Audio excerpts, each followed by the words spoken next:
the other side was fraud in the entering into the contract.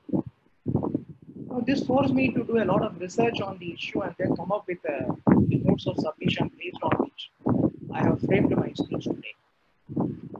This will cover briefly the law in Commonwealth jurisdictions and as well as how Indian courts have perceived this particular issue. As you all know, fraud is defined in Section 17 of the Indian Contract Act. It includes the suggestion as a fact of that which is not true by anyone who does not believe it to be true. Secondly, the active concealment of a fact by one having knowledge or belief of the fact. Third, a promise made without any intention of performing it. Then fourthly, any other act fitted to deceive. Then any such act or omission as the law specifically declares to be fraudulent. In the explanation, it says, a mere silence as to facts likely to affect the willingness of a person to enter into a contract is not fraud, unless the circumstances of the case are such that it is the duty of the person keeping silence to speak, or unless the silence itself is equivalent to speech. I will elaborate it a little later. Then misrepresentation is defined in section 18 of the contract. One, the positive assertion in a manner not warranted by the information of the person making it, of that which is not true, though he believes it to be true. Secondly, any breach of duty which, without an intent to deceive, gains an advantage to the person committing it or anyone claiming under him by misleading another to his prejudice or to the prejudice of anyone claiming under him. And thirdly, cause, however innocently, a party to an agreement to make a mistake as to the substance of the thing which is the subject matter of the agreement. It is therefore necessary for us to refer to the basic principles of law applicable to a case where fraudulent misrepresentation is committed. The leading case on the subject of fraudulent misrepresentation is the judgment of the House of Lords in Terry versus Peake, the famous case which most of us would be aware. 1889 4 appeals case 337, which has been consistently followed not only in India but also by courts in other common law countries. The short facts of the case will be very interesting. In February 1883, the directors of the company issued a prospectus containing the following paragraph. I quote, one great feature of this undertaking to which considerable importance should be attached is that by special act of parliament obtained, the company has the right to use steam or mechanical motive power instead of horses, and is fully expected that by means of this a considerable saving will result in the working expenses of the line as compared with other tramways worked by horses. Now, this is the representation contained in the prospectus. Soon after the issue of the prospectus, the respondent relying upon the representations in this paragraph and believing that the company had an absolute right to use steam and other mechanical power, applied for and obtained shares in the company. The company proceeded to make tramways, but the Board of Trade refused to consent to the use of steam or mechanical power, except on certain portions of the tramways. The result, the company was wound up, and the respondent in 1885 brought an action of deceit against the directors, claiming damages for the fraudulent misrepresentation, whereby the plaintiff was induced to take shares in the company. The famous speech of Lord Herschel at page 374, I quote, having now drawn attention, I believe, to all the cases having a material bearing upon the question under consideration, I proceed to state briefly the conclusions to which I have been led. First, in order to sustain an action of deceit, there must be proof of fraud and nothing short of that will suffice. Secondly, fraud is proved when it is shown that a false representation has been made, one knowingly or without belief in its truth, or recklessly, carelessly, whether it be true or false. Although I have treated the second and third as distinct cases, I think the third is but an instance of the second. For one who makes a statement under such circumstances can have no real belief in the truth of which he speaks. Unquote. More importantly, he laid down four other important propositions. The first is found at page 374 and it reads as follows. Quote, to prevent a false statement being fraudulent, there must, I think, always be an honest belief in its truth. And this probably covers the whole ground. For one who knowingly alleges that which is false has obviously no such honest belief. So Ravi sir, this is Anand. Sorry to interrupt you. Yeah. There is some fan noise or some wind noise. There are 2-3 people who put it in the chat box saying that if it can be avoided. I don't know if you will start to sweat, but it is some kind of a wind noise coming along. Is it okay now? Yeah, perfect. Thank you. Okay, I think it will. Hope it won't be too much of inconvenience for you. No. It's Thank you. Yeah. The second one, am I audible now? If there is any issues, please let me know. Yeah, perfect. Perfect. Thank you. Thank you, sir. Yeah. So the second proposition, I quote, in my opinion, making a false statement through want of care falls far short of and is a very different thing from fraud, and the same may be said of a false representation, honestly believed though on insufficient ground.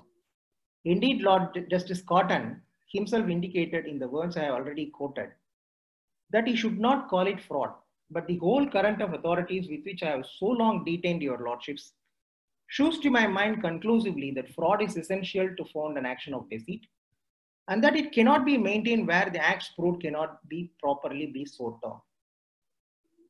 Now, the third proposition which Lord Herschel laid down is at the same time, I desire to say distinctly that when a false statement has been made, the questions whether there were reasonable grounds for believing it and what were the means of knowledge in the possession of the person making it are most weighty matters for consideration. The ground upon which an alleged belief was founded is a more important test. Unquote. The fourth proposition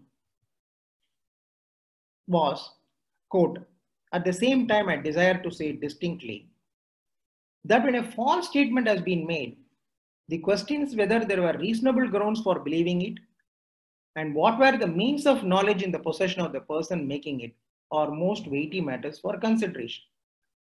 The ground upon which an alleged belief was founded is a most important test of its reality. Unquote. Now, this is the classic statement of law that has to be applied in cases where the question of fraudulent misrepresentation arises. Therefore, while dealing with the plea of fraudulent misrepresentation, it is necessary to examine whether the person who made the representation, one, had an honest belief in what he represented, even if it is based on insufficient grounds.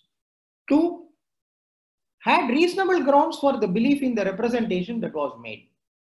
Now, this is the classic statement of law that has to be applied where the question of fraudulent misrepresentation arises.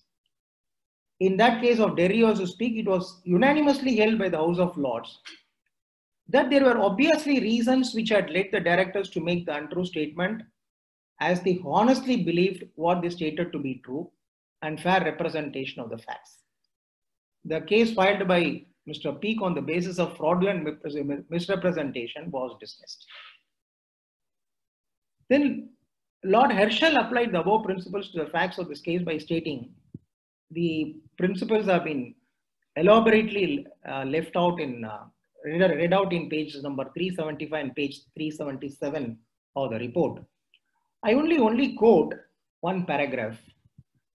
Quote, I agree with the quote below that the statement made did not accurately convey to the mind of a person reading it what the rights of the company were.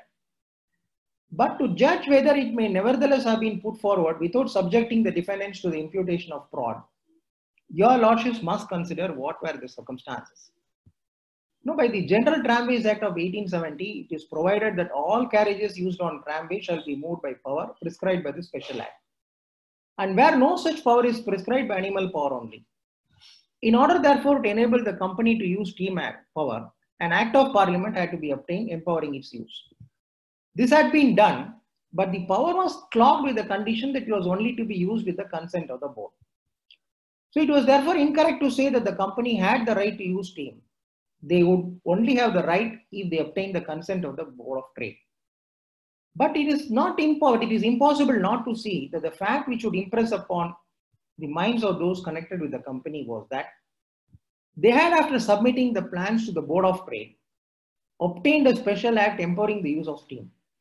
It might well be that the fact that the consent of the Board of Trade was necessary would not dwell in the same way upon their minds, if they thought that the consent of the board would be obtained as a matter of course if its requirements were complied with.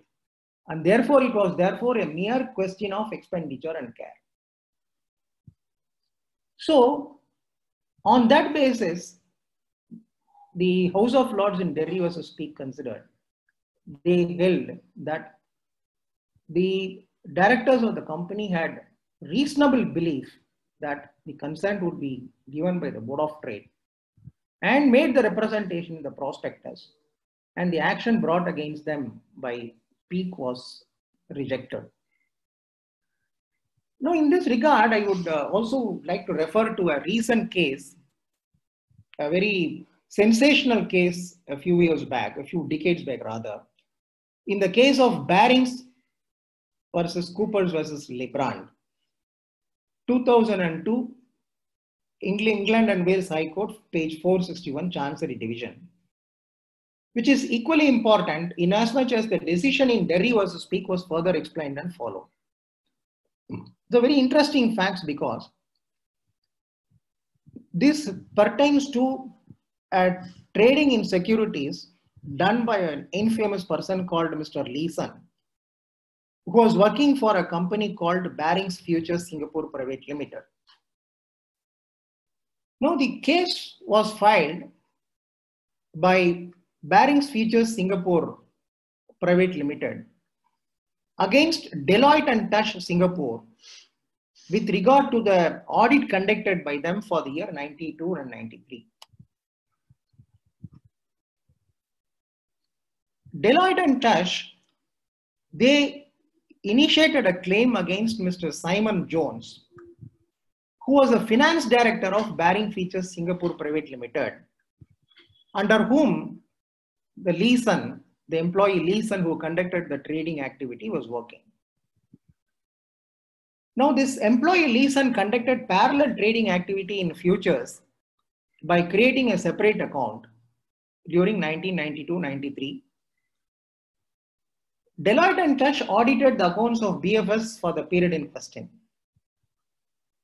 Mr. Jones signed a representation letter on behalf of BFS to Deloitte and Touche regarding the genuineness of the financial statements of the company.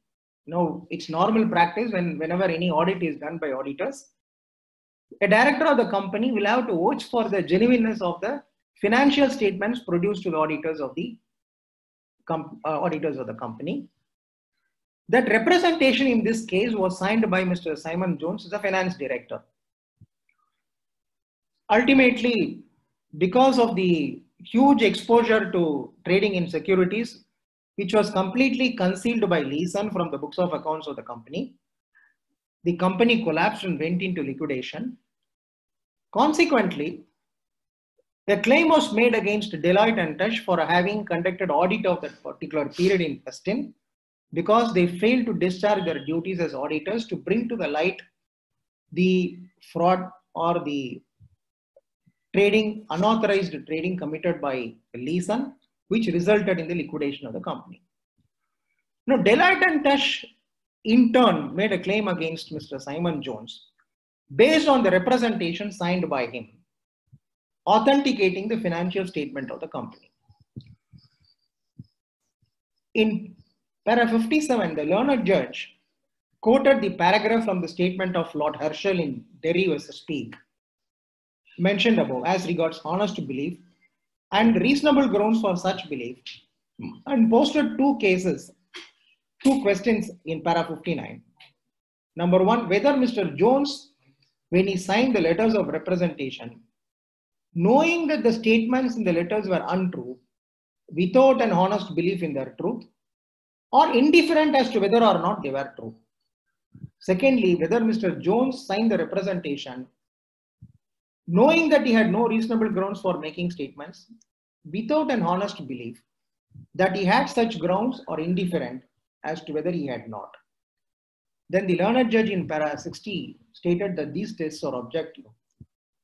Then he referred to Spencer Bowen on actionable misrepresentation and quoted, a representator may have acted on inquiry and materials which would not have satisfied a person of normal intelligence, much less a trained judge. But this counts for nothing if the belief the individual, being who he was really and truly existed, is nonetheless belief because it is irrational. Then the learned judge also quoted to the difficulty expressed by Lord Justice Bowen in Angus versus Clifford, 1891 to Chancery 449, to look into a man's mind and the need for a court having regard to the surrounding circumstances in trying to decry his belief when he made the representation. The inquiry is not limited to did he believe the statement to be false when he made it. The court should also ask, must he have believed it to be false? Now, this is the test which was applied. On facts, the court considered the representation and came to the conclusion that Mr. Jones was not deceitful in making the representation for two reasons, namely, that he did honestly believe when he signed the representations that the statements were true on account of his knowledge of the affairs of the company, of which he was a director, and if its business was sufficient to give him reasonable grounds for signing the letters, there was no fraudulent misrepresentation. Then the learned judge also observed there was no reason to believe that Mr. Jones lacked any honest belief in the truth of the statements. Now, the principles laid down in Derry versus Speak and Baring's case can be summarized in the following manner. Number one, it is not merely sufficient to prove in a case of alleged fraudulent misrepresentation that a statement made by a person is false, but it must be further proved that the person knowingly made the statements which were untrue. Secondly, it must be established that he had done so without an honest belief in their truth. Thirdly, it must also be established that the person who made the statement had no reasonable grounds for making the said statement, and that they were made without an honest belief in their truth, and there were no grounds to make the statement. Fourthly, it is also necessary to find out what was the evidence on which a reasonable and honestly belief was founded.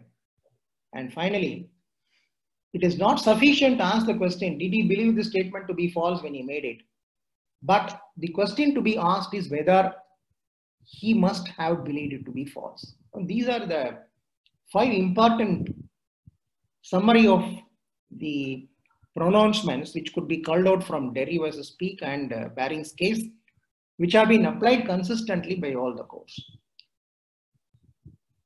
In Redgrave versus Heard, 1881-20, Chancery, page 1, it was held that in a case where fraudulent misrepresentation is proved, the person who made the representation cannot contend that the representative did not make independent inquiries about the truth of the statement. Now, this is the sum and substance of the principles to be applied in Derry versus Speak and Barings. Now, the question arises with regard to the applicability of section 19 of the Contract Act and exception to that section. Now, section 19, as you know, deals with voidability of agreement without free consent. Now, when consent to an agreement is caused by coercion, fraud, or misrepresentation, the agreement is a contract voidable at the option of the party whose consent was so caused. Then, a party to a contract whose consent was caused by fraud or misrepresentation may, if he thinks fit, insist that the contract shall be performed and that he shall be put in position in which he would have been if the representation made had been true. Now, the exception, first exception is If the consent was caused by misrepresentation or by silence, fraudulent within the meaning of section 17, the contract nevertheless is not voidable if the party whose consent was so caused had the means of discovering the truth with ordinary diligence. Then the explanation which further it qualifies saying, a fraud or misrepresentation which did not cause the consent to a contract of the party on whom such fraud was practiced or to whom such misrepresentation was made does not render a contract voidable. Now, where there is representation or a misrepresentation which is not fraudulent, the law requires the party to conduct due diligence. In fact, the second part of the section 19 with regard to due diligence will not apply if the representation or misrepresentation is fraudulent. But if the representation or misrepresentation is not fraudulent, then the law requires the party to conduct due diligence. In Polak and Mullah on contract, in regard to section 19, it is stated at page 445, I quote. Now, exception to section 19 applies where the innocent party might with due diligence have discovered or had the means of so discovering the misrepresentation before he entered into a contract. In such a case, he cannot avoid the contract on the ground that he was deceived by the misrepresentation. Various judgments are, these principles are culled out from various judgments. One is Allah Bakhsh Khan versus R.E. Barrow, AR 1917, Lahore 173. Then second is Dulipudi Namaya versus Union of India, AR 1958, Andhra Pradesh 533. Then Hakim Rai and Sons versus Karak Singh, AR 1918, Lahore, page 94. Then Premchand versus Ram Sagai, AR 1932, Nagpur 148. Then Dulipudi Namaya versus Union of India, AR 1958, Andhra Pradesh, page 533. Then Governor of Orissa versus Shiv Prasad Sahu, AR 1963, Orissa 217. Now, failure of in Huri alias Salim Khatun versus Roshan Kudaks, AR 1923, Sindh 5, it was held that failure of a person to make such inquiries as an ordinary prudent person would make may be evidence of the fact that such person was not deceived. Now, in Governor of Orissa versus Shiv Prasad Sahu, it was observed, AR 1963, Orissa 217. Exception to section 19 will directly apply to such representation which is not fraudulent, and the plaintiff had the means of discovering the truth with ordinary diligence. Then in Subhash Chandra Katuria versus Ashoka Alloy Steels, 1995, 34 DRJ 605, the Delhi High Court held there is a distinction between misrepresentation and fraud. A case of misrepresentation is not a case of fraud. If not all, most of the false representations set out in the plaint and attributed to the defendants are such as to which the plaintiffs would have made inquiries of their own, and by exercise of sheer reasonable diligence, they would have known the correct state of affairs. On that basis, they rejected the claim. Now, to conclude on this issue, it is only in cases where the misrepresentation is fraudulent that the principles of due diligence is not attracted. Now, this is clear from the commentary of Polak and Mullah, where the matter is dealt with under the heading exception does not apply to fraud. Now, in this context, the leading judgment of Sir Sulaiman of the Allahabad High Court in Niaz Ahmed Khan versus Purushottam Chandra, AR 1931, Allahabad 154. Then John Minas Apkar versus Louis Cad Malchus, AR 1939, Calcutta 473. Then Koparthi Venkataratnam versus Palleti Sivaramudu, AR 1940, Madras 560. The famous judgment of Sir Lionel, Chief Justice, they are mentioned. Now, having said so, now what are the requirements of a pleading to make out a case of a fraud or a misrepresentation? And what is the standard of proof that is required? Now, in this context, it is useful to refer to Order 6, Rule 4 of the CPC, where particulars to be given where necessary or spelled out. In all cases in which the party pleading relies on any misrepresentation, fraud, breach of trust, willful default or undue influence, and in all other cases in which particulars may be necessary beyond such as are exemplified in the forms aforesaid, particulars with date and items is, if necessary, shall be stated in the pleading. So Order 6 Rule 4 of the CPC is very, very relevant when somebody is pleading fraud and misrepresentation to challenge a contract. Now, in Pollack and Muller's commentary, in page 1407, they have quoted the judgment of Ramesh B. Desai versus Bipin Bodilal Mehta, 2006 5 ACC 638, which concluded that when a party comes up with a case of fraud, it has to give particulars of fraud with dates and items. Then this is followed in Sangram Singh Gaikwad versus Shanta Devi, 2005 11 SEC 314, and Chief Engineer MSB versus Suresh Raghunath Bokhare, 2005 10 SEC 465. Then a plaintiff alleging fraud must both plead and prove it and must give specific particulars of the alleged fraud. Now, this proposition is spelled out in the following three cases. One is AR 1937 PC 146, Bharat Dharma Syndicate versus Harish Chandra. Then AR 2010 Supreme Court 2132, Shanti Budhia Vesta Patel versus Nirmala Jayaprakash Tiwari. And 2008 15 SEC page 673, Ranganayak Amma versus KS Prakash. Now, the allegations of fraud must be clear, definite, and specific. And the person who makes the allegation can succeed upon proof of fraud as alleged and not of any other kind.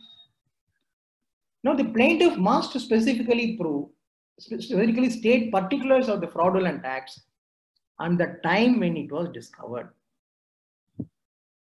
Then the next question arises, what is the standard of proof required for a fraudulent misrepresentation?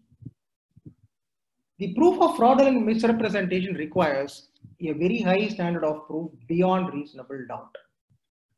Now, the law requires very stringent proof of fraudulent misrepresentation to prove an allegation of that nature. In Rakal Chandra Bardhan versus Prasad Chandra Chatterjee, AR 1926 Calcutta, page 73, and Govind Nayak versus Guru Rao, AR 1971, Mysore 330.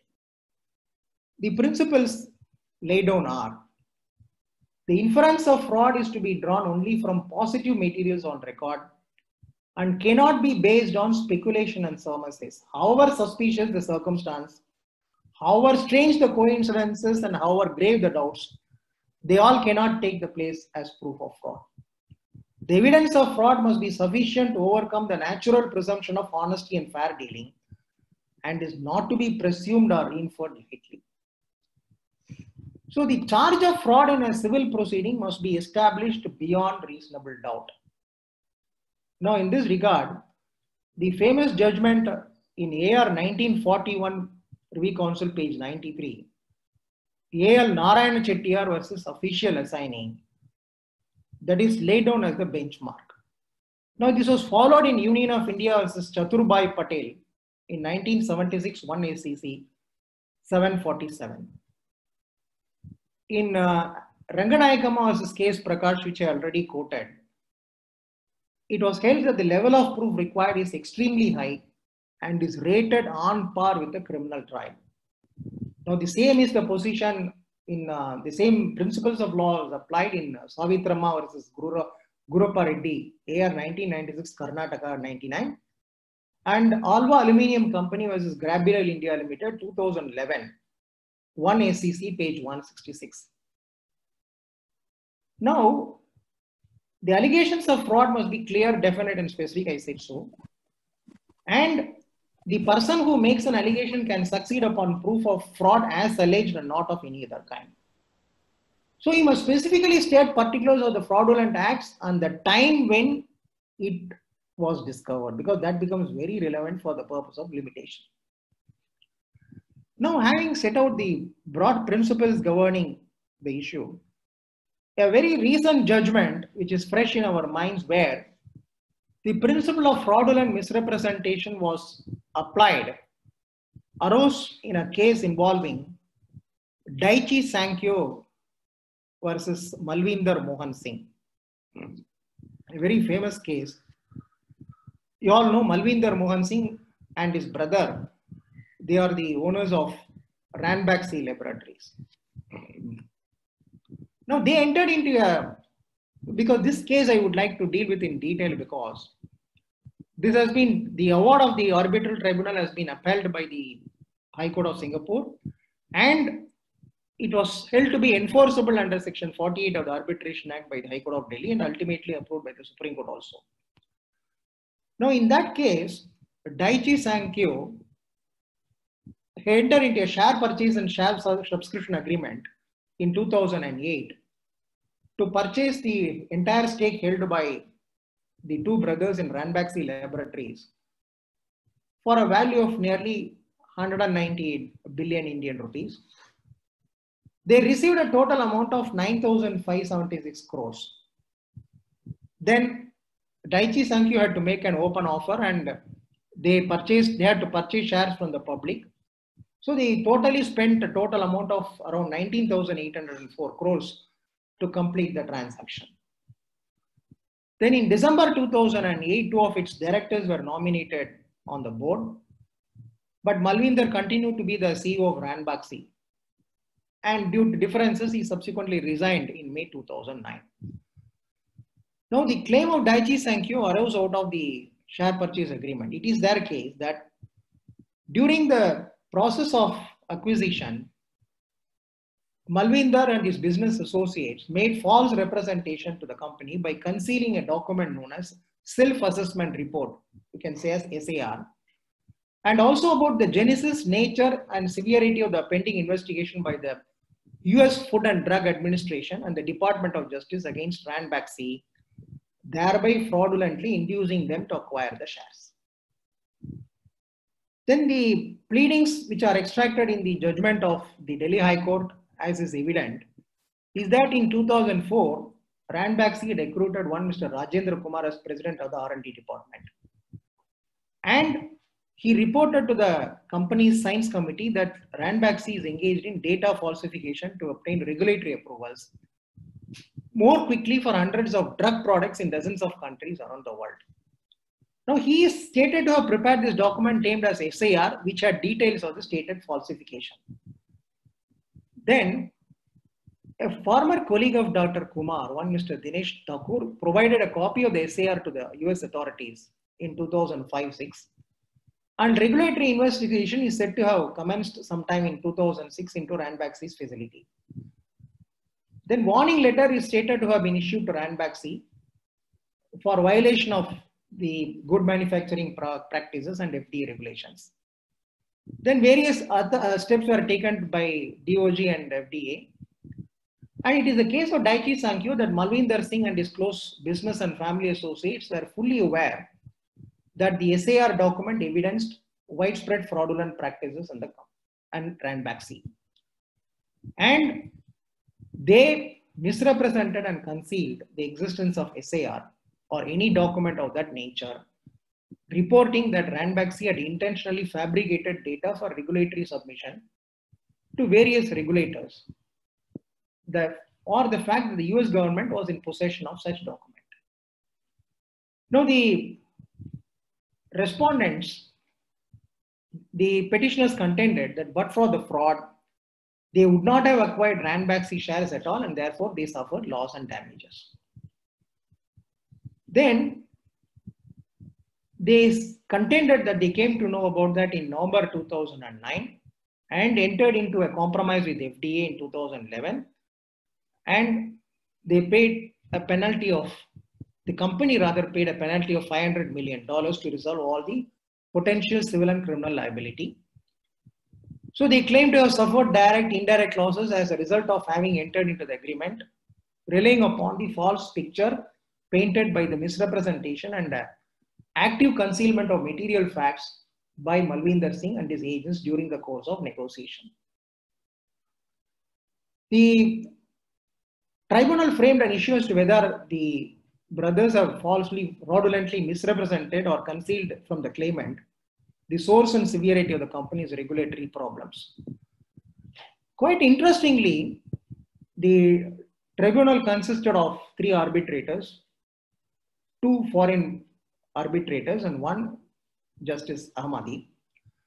They noted the legal position regarding the standard of proof and relied upon the judgment of the Privy Council in Narayanan Chettiar versus official assignee, that is AR 1941 Privy Council page 93.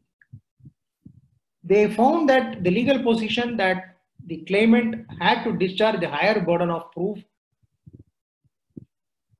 any element of actual dishonesty by the respondents or the agent beyond reasonable doubt.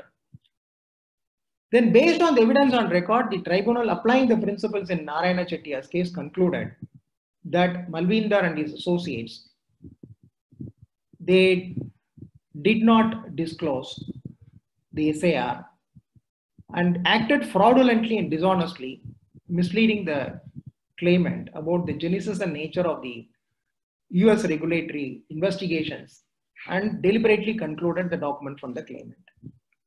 Then they conclude that Daiichi Sankyo had established on a preponderance of probability that Mr. Malvinder and associates were aware that the representations would be relied upon by Daiichi Sankyo and would induce it to make a decision to enter into share purchase agreement. And they also concluded that Daiichi Sankyo did in fact reasonably rely upon these representations or the misrepresentation in making its decision to enter into a share purchase agreement, and but for those misrepresentations, it would not have entered into it. Now, the defense that was claimed was that Daiichi Sankyo had agreed to forego any express representation, warranty, or indemnity in the share purchase agreement, and consequently, that precludes them from making a claim for fraud. And the respondents repeatedly refused to give any warranties to Daiichi Sankyo. The only limited warranty was expressed.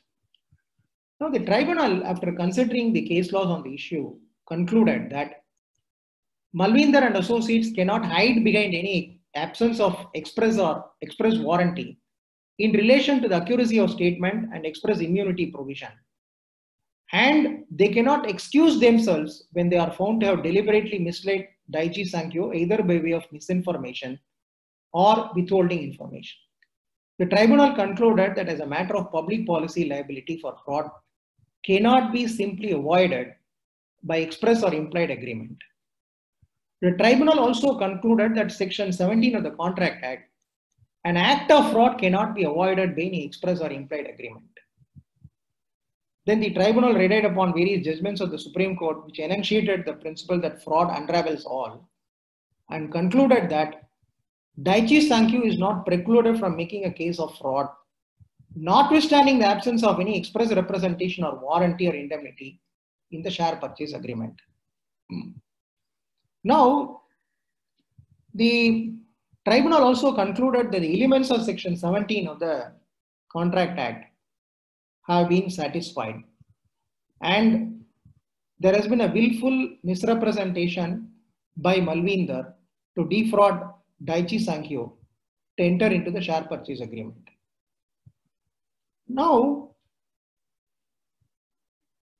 ultimately what happened, the tribunal by a majority of 2:1, they awarded Daiichi Sankyo damages of 2,562 crores as damages, 851 crores as interest, and 106 crores as cost, totally 3,519 crores. And one important aspect is that during the pendency of the arbitration, Daiichi Sankyo sold the shares to Sun Pharma and realized a total sum of around 22,000 crores, whereas their expenditure was only in the region of 19,000 crores. Though they did not suffer any loss, actually in the transactions, The arbitral tribunal applied a principle of law laid down by English courts and concluded that Daiichi Sankyo will be entitled to an award for 3,519 crores, which has been upheld by the High Court of Singapore as well as by the High Court of Delhi under Section 48 of the Arbitration Act.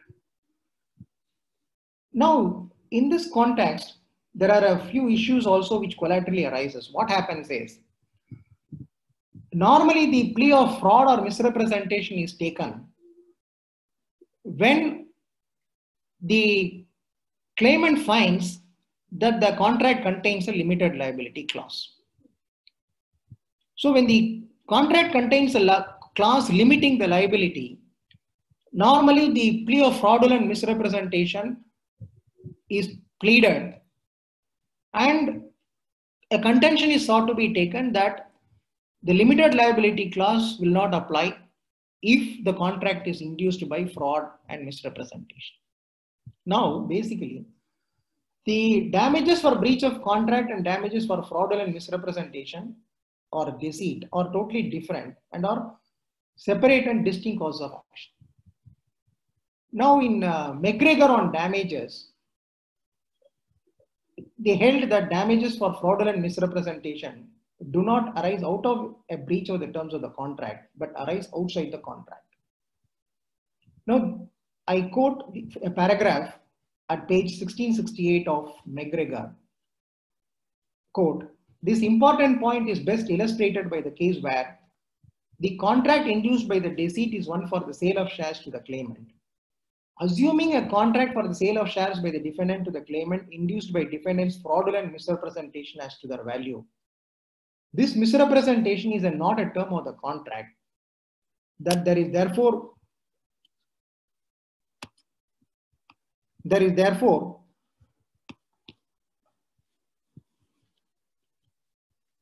sorry.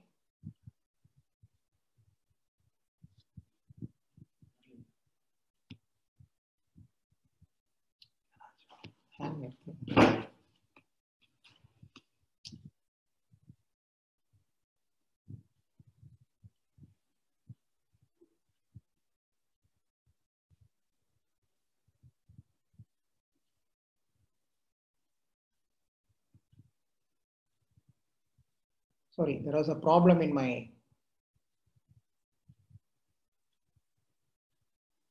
Yes.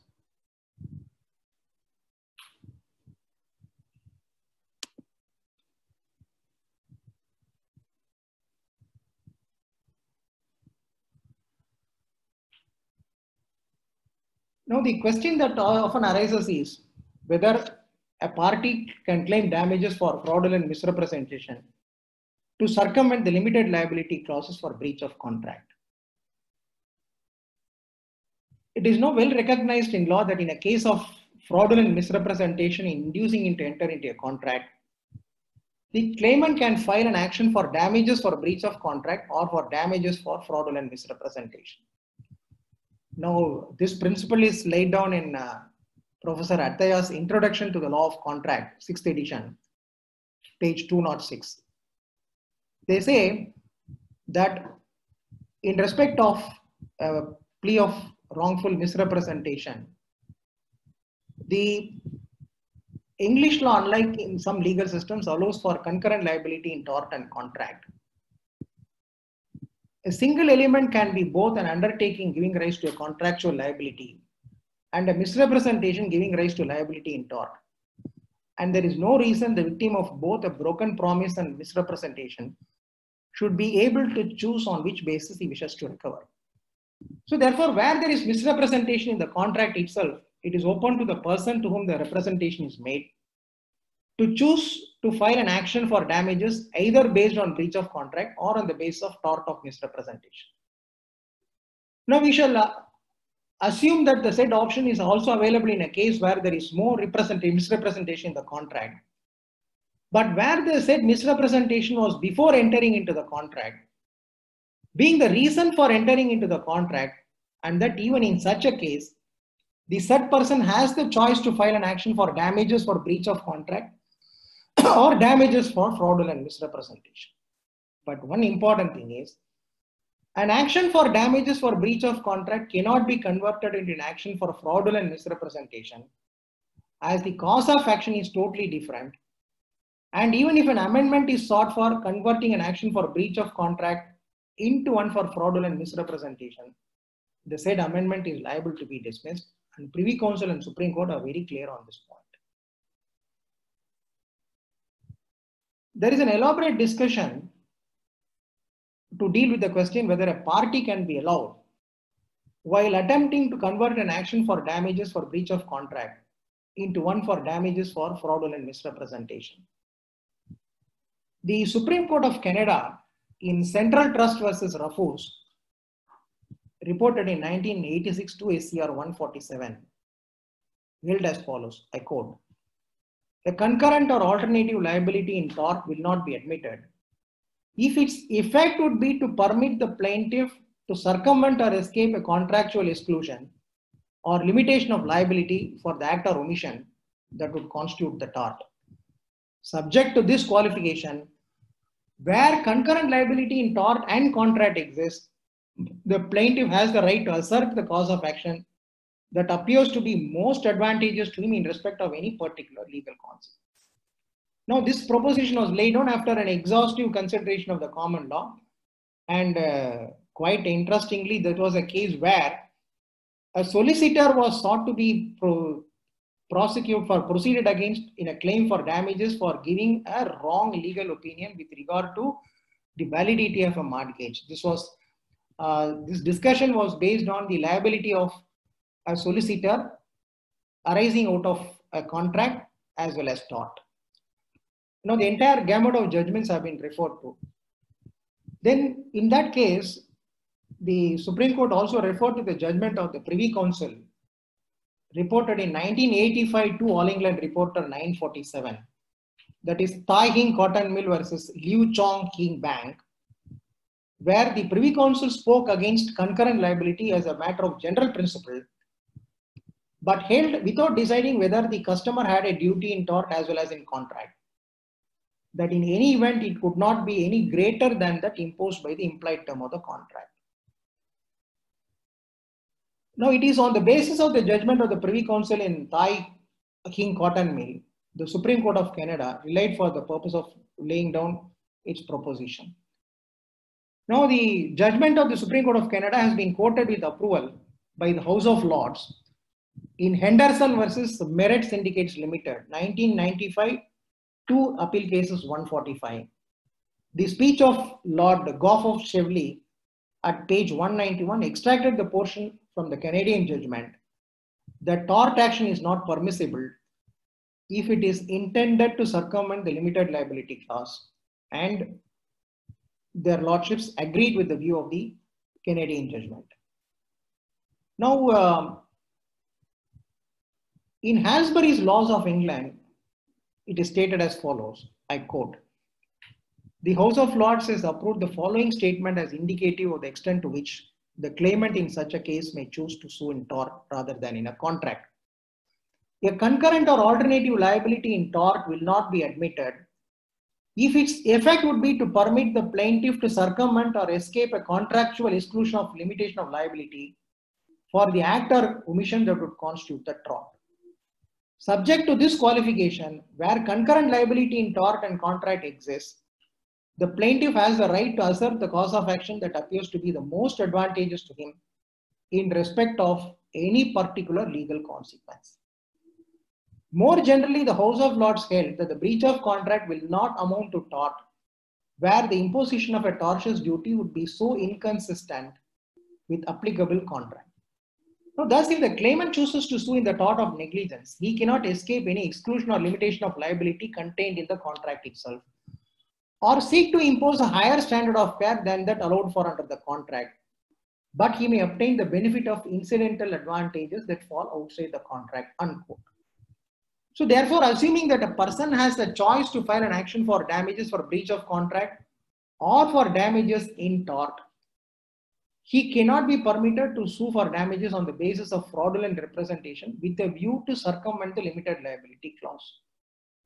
Now, in George Mitchell versus Finnery Lockseeds, 1983 2 AC, 803, Lord Bridge of Harwich dealt with this proposition and held, I quote, having once reached a conclusion in the instant case that the relevant condition unambiguously limited the appellant's liability, I know of no principle of construction which can properly be applied to confine the effect of limitation to breaches of contract arising without negligence on the part of the appellant.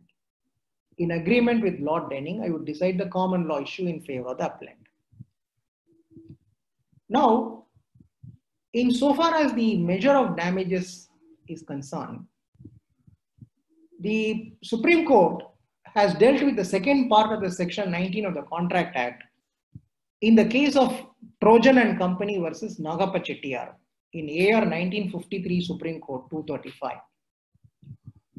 Now, quite surprisingly, the arbitral tribunal, which was in the Ranbaxy's case, which was bound by the law of India, did not apply the law laid down in Trojan and Company versus Nagappa Chettiar while measuring the damages payable to the claimant, but chose to follow the English judgment. In Nagappa Chettiar's case, it was a case where the plaintiff had come into possession of the property in the hope of obtaining quick gain by speculating on the stock exchange through certain stockbrokers. He entered into a series of speculative transactions.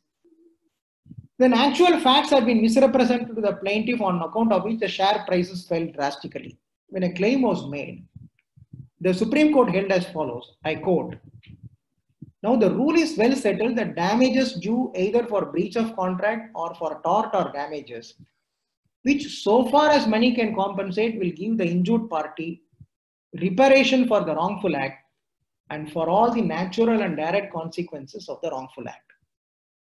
Now, difficulty, however, arises in measuring the amount of this money compensation.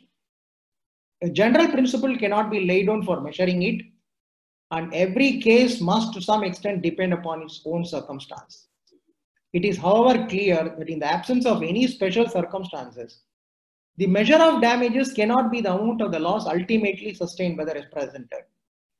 It can only be the difference between the price which he paid and the price which he would have received if he had resold them in the market forthwith after the purchase, provided of course that there was a fair market then.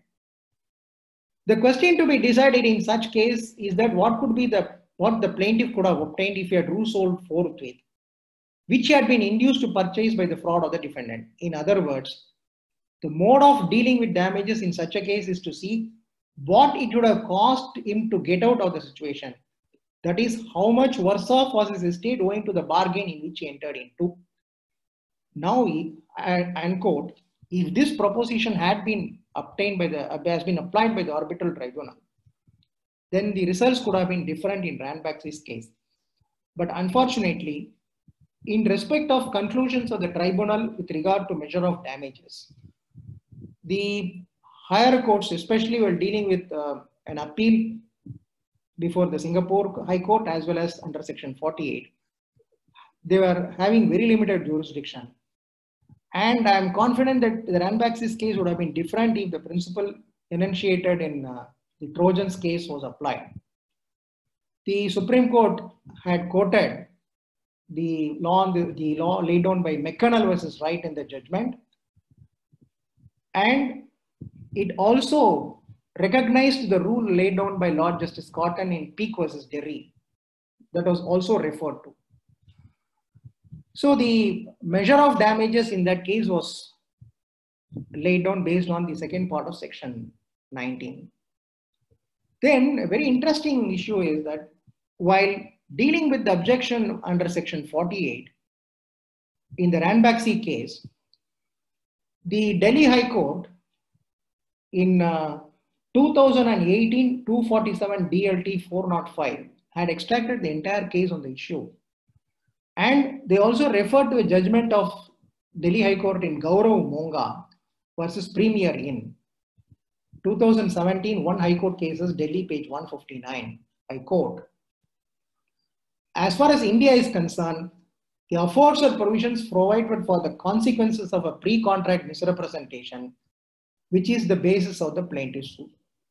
Such misrepresentation makes the contract voidable at the option of the party whose consent to the contract was caused by misrepresentation, and entitles the party to insist that the contract be performed, and he should be put in a position in which he should have been if the representation made had been true. However, the exception to section 19 clarifies that if the party whose consent to contract was caused by misrepresentation had the means of discovering the truth by ordinary diligence, the contract is not voidable. Therefore, they say that the field of pre-contractual misrepresentation, having been covered by section 19 of the Contract Act, there can be no claim in tort on the basis thereof. The judgment of the Supreme Court in Rajkot Municipal Corporation versus Manjuben Jayantilal, 1997, 9 SCC 552, has also been referred to. So, they also refer to a division bench of the High Court of Bombay in Saurabh Shah Pestonji was the Secretary of State, year 1928 Bombay.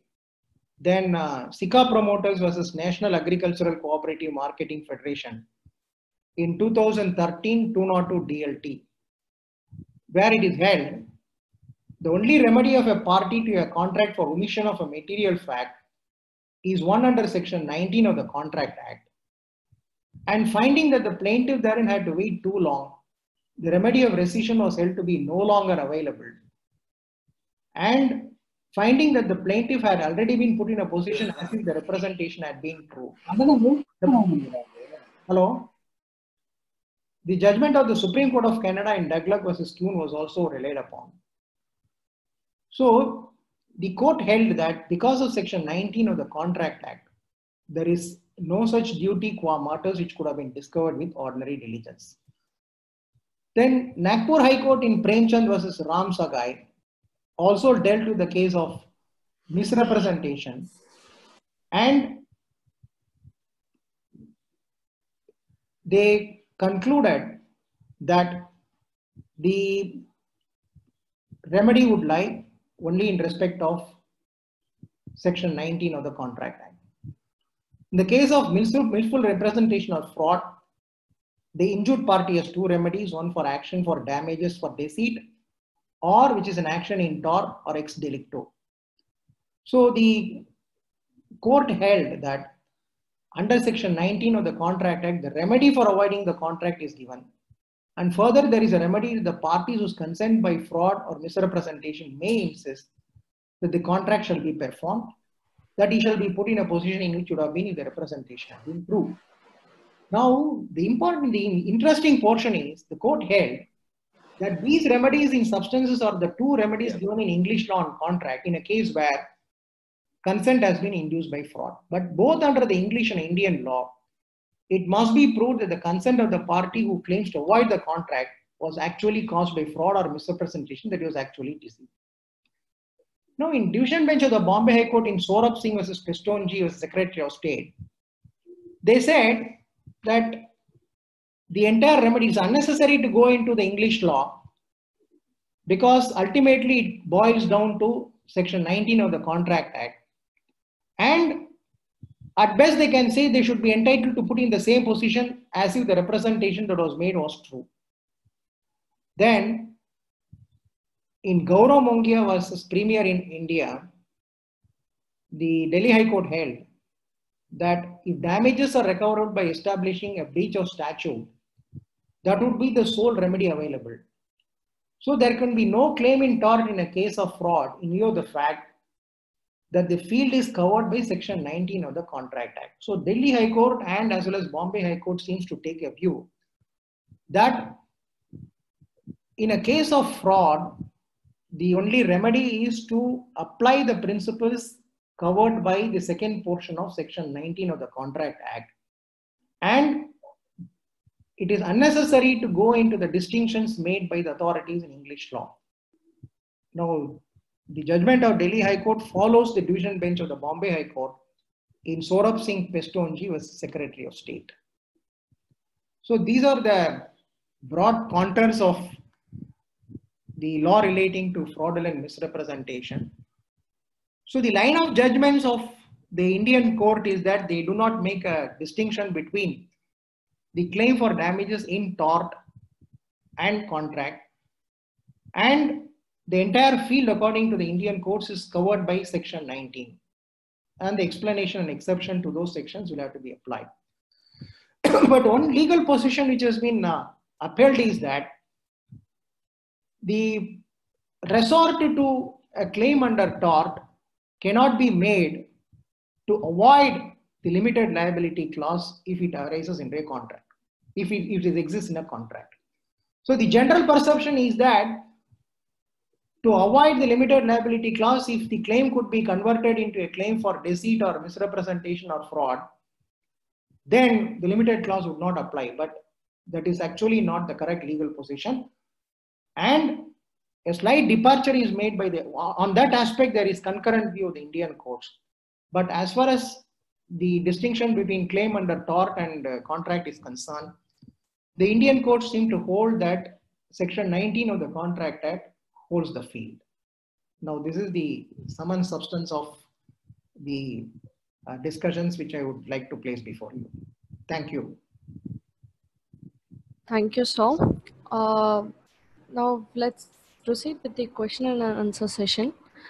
Participants, if you have any questions, you can either use raise hand icon or just post the question in the chat box.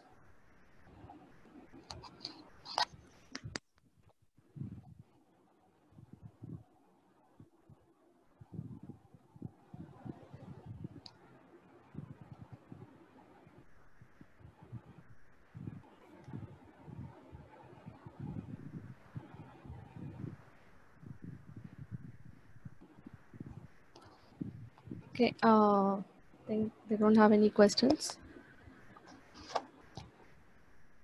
No confusion. Okay. So one of the participant is asking for the solicitor judgment, liability of solicitor judgment. Yeah, that is Central Trust versus Rufus. That is a judgment of the Supreme Court of Canada. They have dealt with the entire case law on the subject.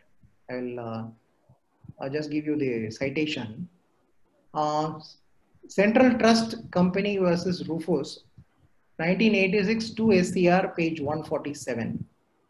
And it has been approved by the House of Lords in 1995, 2 AC 145. Henderson versus Merit Syndicate Limited. Okay, so we have Madhuri ma'am has a question.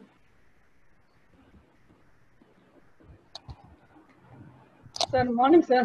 Good morning. Thank you very much, sir, for that presentation. Thank sir, you. I have a question, sir. Will fraud vitiate limitation, as in like, what will be the relationship of a fraudulent act in terms of limitation of, in terms of affecting the limitation itself? The period of limitation will start when the plaintiff had knowledge of the fraud. Now, that is very interesting question. What happened is, in the Ranbaxy case, that was one of the defenses which was raised, saying that though the shares were acquired sometime in 2008, the case was filed only in 2012, and it is somewhere in October 2012, and the plea of limitation was raised. The defense that was taken by Daiichi Sankyo was that they had no knowledge about the fraud till October 2009. But a lot of exchange of materials were placed on by Malvinder Singh and his associates to prove that they had knowledge. But the tribunal, on a preponderance of probability, held that the date of knowledge is only October 2009, and held that the claim was within the period of limitation. So the day when the claimant had knowledge about the fraud, that is the day when the limitation would start running. Thank you, sir. Thank you. Yeah. So we have one more question. Mr. Vijay Kumar. Good morning. This is Vijay Kumar. Good morning. Actually, like, to what extent that fraudulent misrepresentation has contributed to the consent, would that be a relevant factor? No. Say, for example, even if the party who consented knew, he may not have, he may have still gone ahead with the contract. Would that be a relevant factor? No. If he was aware of the fraud, then the claim cannot be made. No. If he had been aware of, and my point is, if the fraudulent misrepresentation, even if it was known, he may not have withdrawn from the contract, or he would have still gone ahead with the contract. So it is not of material importance. There is a fraudulent. Yes. No, that is why he said, now if a fraud, that is the explanation to section 19 becomes very relevant. It specifically says a fraud or misrepresentation which did not cause the consent to a contract of the party on whom such fraud was practiced does not render a contract voidable. So if the fraud or misrepresentation was within your knowledge and you still proceeded to enter into the contract, then the question of voidability does not arise. You cannot avoid the contract at a later point of time. Now, these are all cases where the fraud or the misrepresentation, but for the fraud or misrepresentation, the plaintiff would not have ventured into the contract. That is the main plea that you have to take. One of the requirement of the pleading is that you are induced by the fraud or misrepresentation, and but for the fraud or misrepresentation, you would not have ventured into the contract.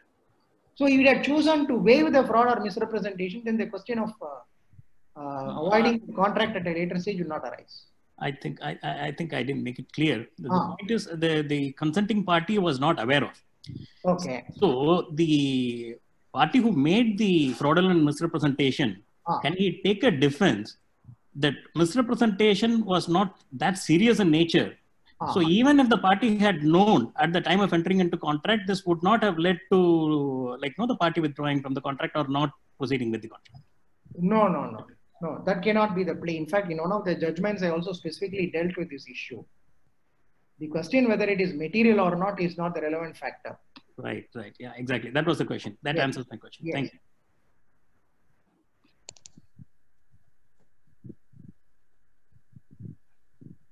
Yes, sir. Thank you, sir. On behalf of Team TSG, I would like to thank you for this valuable session.